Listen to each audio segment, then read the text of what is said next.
Study with गौरव में आपका स्वागत है। मैं गौरव आज आपके लिए अप्रैल सेकेंड वीक के करंट अफेयर का पार्ट 2 लेकर आया हूं। तो आपको मैंने कल प्रोवाइड कराया था पार्ट 1, अप्रैल सेकेंड वीक का पार्ट 1।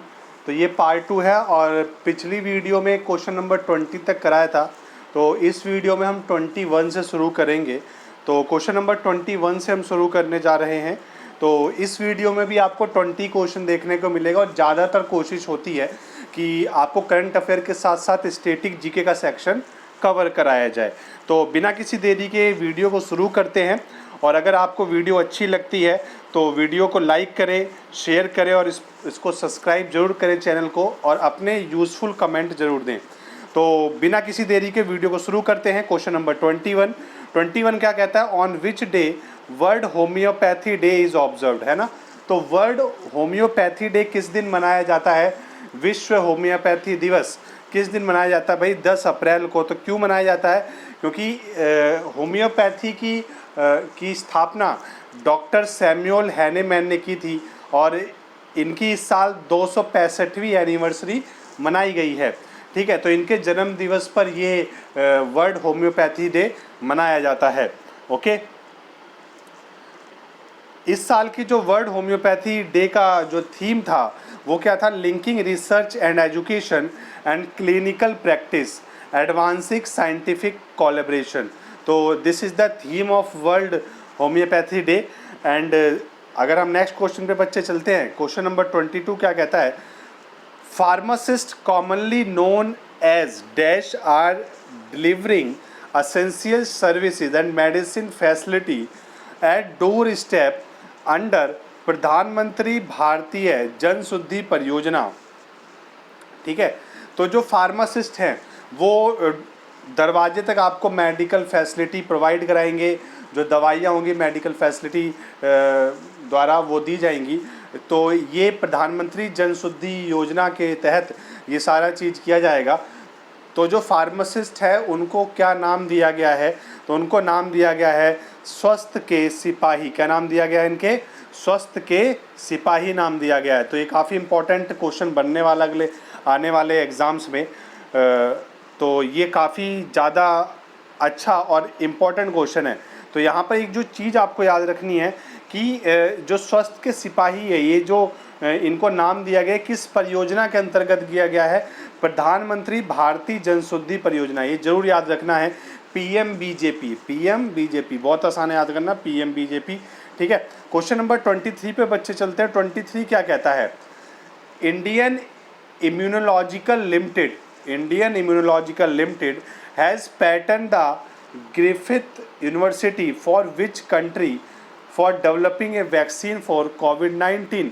तो जो ग्रिफिथ यूनिवर्सिटी है उसके साथ इंडिया की जो इम्यूनोलॉजिकल लिमिटेड है ये मिलकर काम कर रही है और कोविड-19 का वैक्सीन तैयार कर रहे हैं। तो जो ग्रिफिथ यूनिवर्सिटी है वो किस कंट्री की है?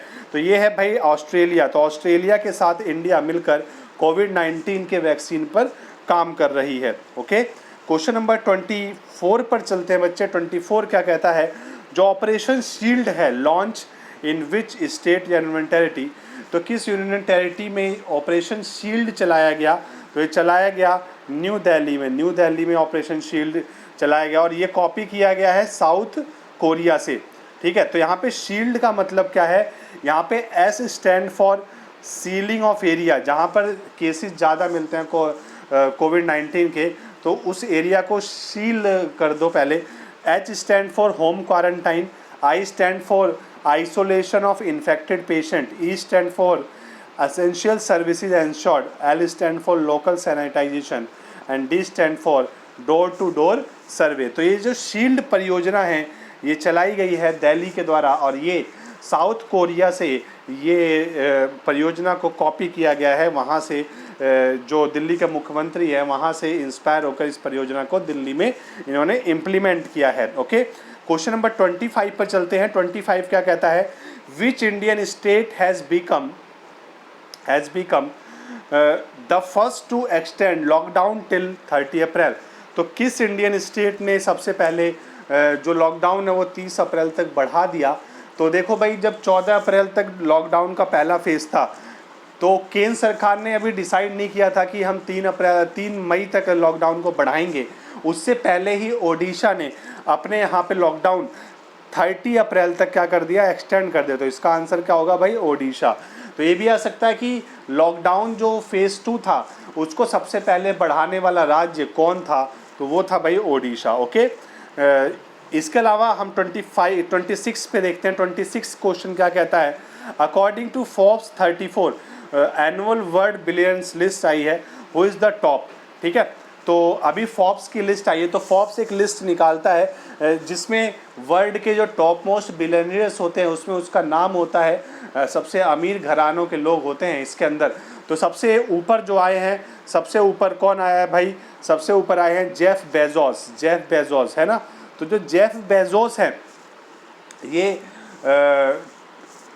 अमेज़ॉन के क्या है भाई, फाउंडर है, अमेज़ॉन के मालिक हैं जेफ बेजोस। तो इनके पास सबसे ज़्यादा संपत्ति है, $113 है, बिलियन डॉलर है, सॉरी।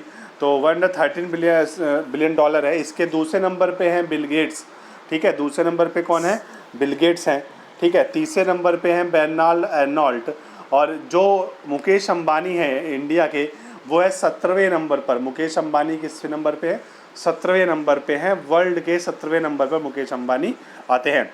ठीक है, तो ये चीज़ याद रखनी है हमें। अब देखते हैं भाई क्वेश्चन नंबर 27 क्या कहता है, recently Google has launch a new virtual braille keyboard for Android 5.0 users which with low vision और blindness, who is the CEO of Google. तो गूगल के CEO कौन है, सुंदर पिचाई हैं, इंडियन ही हैं। और गूगल ने अभी रिसेंटली लॉन्च किया है, एक ब्रेल कीबोर्ड लॉन्च किया है। किसके लिए लॉन्च किया है ये ब्रेल कीबोर्ड, जो जिनको कम दिखाई देता है, जो अंधे लोग हैं उनके लिए ब्रेल कीबोर्ड गूगल ने लॉन्च किया है एंड्रॉयड वर्जन में, 5.0 वर्जन में। ठीक है, तो गूगल की जो स्थापना हुई थी वो 4 सितंबर 1998 को हुई थी, 4 सितंबर 1998। और इसकी स्थापना की थी लैरी पेज एंड सेर्गे बैरिन ने। तो लैरी पेज और सेर्गे बैरिन ने गूगल की स्थापना की थी 4 सितंबर 1998 को।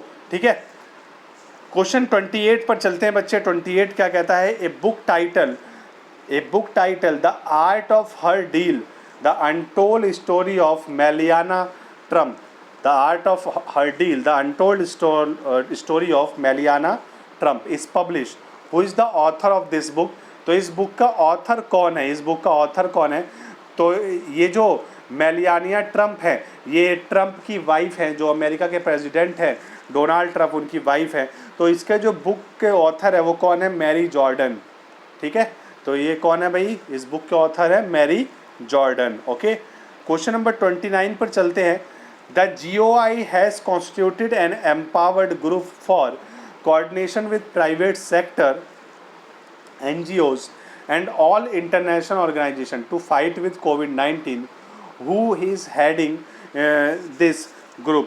तो जो GOI है उसने एम्पावर किया है जितने भी प्राइवेट सेक्टर हैं, NGO हैं और इंटरनेशनल ऑर्गेनाइजेशन हैं, सब आपस में कोऑर्डिनेट कर COVID-19 के खिलाफ लड़ाई लड़ें। तो आज के टाइम में GOI का हेड कौन है, तो GOI का हेड है भाई अमिताभ कांत। GOI का हेड कौन है भाई, अमिताभ कांत। पहले ये नीति आयोग के भी हेड थे। ठीक है, 30 पे अगर हम चलें, क्वेश्चन नंबर 30 क्या कहता है, recently the minister of home affairs accepted with which industry from the lockdown restriction. तो जो होम अफेयर्स के मिनिस्टर हैं उन्होंने किस इंडस्ट्री को छूट दी है, लॉकडाउन रिस्ट्रिक्शन से छूट दी है। ठीक है, तो ये दी है भाई फिशिंग एंड एक्वाकल्चर। जो फिशिंग एंड एक्वाकल्चर है इस इंडस्ट्री को छूट दी गई है। ओके, तो यहाँ से इनको छूट दी गई और यहाँ इसके जो मिनिस्टर हैं वो हैं गिरिराज सिंह। ठीक है, Giriraj Singh is the minister of home affairs. ठीक है, तो जो सेंट्रल मिनिस्टर है वो तो अमित शाह ही हैं, लेकिन उनके जो स्टेट मिनिस्टर हैं ना वो हैं भाई गिरिराज सिंह। ठीक है, 31 की अगर हम बात करें, who is the present chairman of bank bureau of India. Bank bureau of India present chairman कौन है। ठीक है, इस टाइम प्रेजेंट चेयरमैन कौन है बैंक ब्यूरो ऑफ इंडिया के, तो वो हैं भाई Bhanu Pratap Sharma. Bhanu Pratap Sharma is the present chairman of bank bureau of India. और बैंक ब्यूरो ऑफ इंडिया का जो हेडक्वार्टर है वो कहाँ पर है बच्चे? मुंबई में है। बैंक ब्यूरो ऑफ इंडिया का हेडक्वार्टर कहाँ? मुंबई में है। ठीक है, तो ये चीज़ याद रखनी है हमें। क्वेश्चन 32 पे चलते हैं। According to which report which country is doing best in fight with कोविड-19, है ना। तो ये ऑक्सफोर्ड कोविड-19 गवर्नमेंट रेस्पॉन्स ट्रैकर है। ठीक है, एक रिपोर्ट ऑक्सफोर्ड ने निकाली है कोविड-19 गवर्नमेंट रेस्पॉन्स ट्रैकर, ये चीज़ याद रखनी है आपको। तो गवर्नमेंट रेस्पॉन्स ट्रैकर नाम से एक रिपोर्ट निकाली गई है ऑक्सफोर्ड के द्वारा। ठीक है, तो इसमें इन्होंने बताया कि कौन सा कंट्री कोविड-19 के खिलाफ बहुत अच्छी लड़ाई लड़ रहा है। सबसे अच्छी लड़ाई वो है इंडिया, है ना। तो हमारे देश का नाम इसमें सबसे ऊपर है। ठीक है, तो अच्छी लड़ाई इंडिया लड़ रहा है और देशों के मुकाबले कई डेवलप्ड कंट्री कोविड-19 के आगे बिल्कुल हार चुके हैं। ठीक है, बहुत ही दयनीय स्थिति है, लेकिन इंडिया में भी अभी भी सिचुएशन अंडर कंट्रोल्ड है। ओके, तो क्वेश्चन 33 पे अगर हम चलें तो 33 क्या कहता है? Recently which small finance bank has launch the DigiGen platform where customer can digitally open a saving account and fix their amount digitally. ठीक है, तो ये किस बैंक ने एक DigiGen प्लेटफॉर्म लॉन्च किया है जिसमें अपना सेविंग अकाउंट कस्टमर डिजिटली खोल सकता, अपने फ़ोन के द्वारा ही खोल सकता है। तो ये कौन सा बैंक है? स्मॉल फाइनेंस बैंक है। तो ये इस बैंक का नाम है जाना स्मॉल फाइनेंस बैंक। ठीक है, ये इसका लोगो है जाना स्मॉल फाइनेंस बैंक, और इसके MD और CEO हैं Ajay Kanwal. Kanwal is the MD and CEO of the जाना स्मॉल फाइनेंस बैंक। और इसकी टैगलाइन है पैसे की कदर। इसकी टैगलाइन क्या है? पैसे की कदर, याद रखना है इसको। तो जाना स्मॉल फाइनेंस बैंक ने DigiGen शुरू किया है और इसकी टैगलाइन क्या है? पैसे की कदर। और इसके MD और CEO हैं अजय कानवाल। ठीक है, तो याद रखनी है सारी चीज़ें भाई। तो क्वेश्चन नंबर 34 पर चलते हैं बच्चे। 34 क्या कहता है? The first human space flight was carried by Yuri Gagarin in which year? ठीक है, तो जो पहला ह्यूमन स्पेस फ्लाइट था वो यूरी गागरिन के द्वारा किस ईयर में छोड़ा गया? तो यूरी गागरिन अंतरिक्ष में जाने वाले पहले इंसान थे। ठीक है, तो ये था भाई 12 अप्रैल 1961। 12 अप्रैल 1961। और इस स्पेस फ्लाइट का नाम था Vostok 1। Vostok 1 was the first human space flight and which is launch by the Vostok 3KA rocket, है ना। Which is launch by the Vostok 3KA rocket, ये चीज़ याद रखनी है, काफ़ी इंपॉर्टेंट है। तो एक क्वेश्चन स्टैटिक GK का लिया था यहाँ पे मैंने। तो वॉस्टेक 3KA रॉकेट द्वारा वॉस्टॉक 1 को छोड़ा गया जिसमें यूरी गागरिन बैठ के गए थे 12 अप्रैल 1961। तो ये अभी रिसेंटली इसको नासा के द्वारा सेलिब्रेट किया गया था, तो इसलिए ये क्वेश्चन मैंने यहाँ पर डाला है। ठीक है, 12 अप्रैल अभी गया है पीछे, तो ये 12 अप्रैल को सेलिब्रेट किया जाता है हर साल ये डे। ओके, तो क्वेश्चन नंबर 35 पर चलते हैं। Volcano Anak Krakatau which recently erupted in which country? तो जो अनक काकरटाऊ है तो ये किस कंट्री में जल्दी अभी ये वॉल्केनो इरप्टेड हुआ है, इसका विस्फोट हुआ है इस ज्वालामुखी का?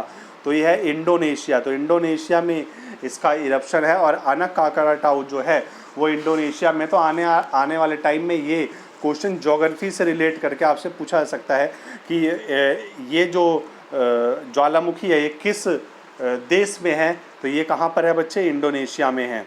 ओके, क्वेश्चन नंबर 36 पे चलते हैं। रिसेंटली द वर्ल्ड बैंक, जो वर्ल्ड बैंक है उसने एस्टिमेट किया है the Indian GDP financial year 2020-21।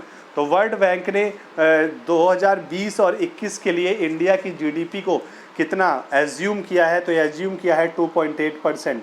तो 2.8% एज्यूम किया है इंडिया की GDP को कि 2020 और 21 में इसकी GDP ग्रोथ इतनी रहने वाली है, जो कि बहुत ही कम है ना। तो आप हिसाब लगा सकते हैं कि 5% जब GDP ग्रोथ थी तभी इतनी बेरोजगारी इंडिया में थी, और अगर GDP इतनी ज़्यादा गिर गई तो बेरोजगारी किस हद तक जाएगी? तो काफ़ी कड़े फैसले गवर्नमेंट को लेने पड़ेंगे इस चीज़ को कंट्रोल करने में, नहीं तो ये एक तरह से एक फाइनेंशियल इमरजेंसी की सिचुएशन आ सकती है आने वाले टाइम में।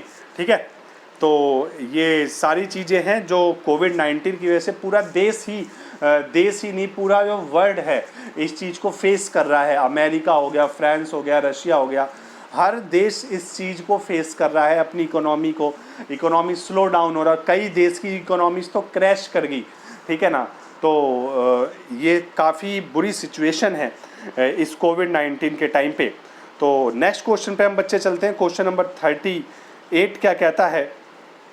38 कहता है विच इंडियन स्टेट और union territory launch the mobile app नादी। तो मोबाइल ऐप नादी शुरू किया है किस स्टेट ने? तो ये स्टेट है भाई पुडुचेरी। तो Puducherry is not a state, it is an union territory. और यहाँ के जो सीएम है वो वेलू नारायणसामी हैं। तो Velu Narayanasamy is the CM of Puducherry, ठीक है। 39 की अगर हम बात करें, क्वेश्चन नंबर 39, कोबे वेरिएंट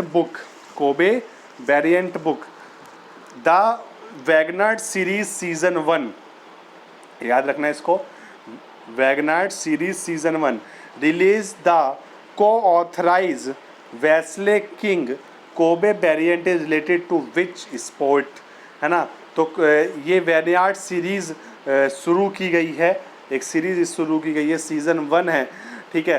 तो ये किस स्टेट से, किस स्पोर्ट से रिलेट करता है?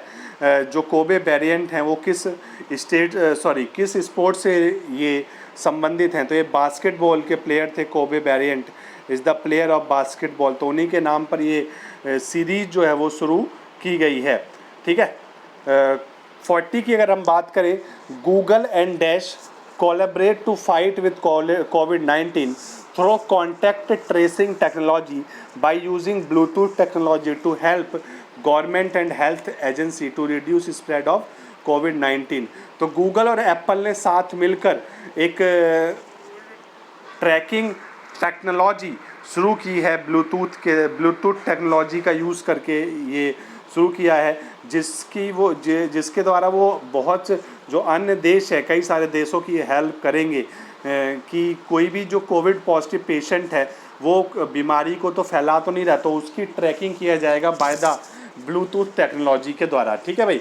तो गूगल और एप्पल ने ये मिलकर ये इनिशिएटिव लिया है इन द रेस्पॉन्स ऑफ कोविड-19, ठीक है। तो एक लास्ट क्वेश्चन हम यहाँ पर देखते हैं बच्चे। लास्ट क्वेश्चन ये क्विज़ है जो कि मैंने पहले भी वीडियो में आपको बताया है। ये recently who is taking the charge for spokes person for ministry of external affair. तो एक्सटर्नल अफेयर्स के ये इनको स्पोक्स पर्सन बनाया गया है। तो ये है अनुराग श्रीवास्तव। पिछली वीडियो में ये क्वेश्चन मैंने शेयर किया था आपसे। तो यहाँ पर इस वीडियो को बच्चे ख़त्म करते हैं, और अगर आपको वीडियो पसंद आई है तो वीडियो को लाइक करें, शेयर करें और चैनल को सब्सक्राइब करें। और जो भी मैं क्वेश्चंस आपको कराता हूँ, कोशिश करें उसमें जो भी आप कुछ नया सीखने को आपको अगर मिल रहा है तो उस चीज़ को आप नोट कर लें कॉपी में, ताकि जब आपका एग्ज़ाम आए तो आपको चीज़ों को समेटना ना पड़े। आपके पास एक कंबाइंड सारी चीज़ें अवेलेबल हैं एक ही कॉपी में, और आप इजीली उसको समझ सकते हैं, ठीक है। तो घर में रहिए, मैं बार बार ये कहता हूँ, घर में रहिए, और जो भी आपका ये प्रीशियस टाइम है उसका भरपूर फ़ायदा उठाइए, घर पे रह के पढ़िए। कोई भी डाउट हो किसी भी टॉपिक से रिलेटेड, इवन किसी भी सब्जेक्ट में, तो आप टेलीग्राम चैनल ज्वाइन कर सकते हैं। मुझे पर्सनली आप मैसेज कर सकते हैं व्हाट्सएप पे, क्योंकि ज़्यादातर बच्चे जो हैं वो मेरे से डायरेक्टली भी कनेक्टेड हैं, ठीक है। नहीं तो आप फेसबुक पे मुझे फॉलो कर सकते हैं, फेसबुक पे मैसेज कर सकते हैं, और किसी भी चीज़ से आप कोई भी क्वेश्चन आप मेरे से पूछ सकते हैं, ठीक है। तो तब तक के लिए घर पे रहिए और लॉकडाउन का भरपूर फ़ायदा उठाइए। धन्यवाद।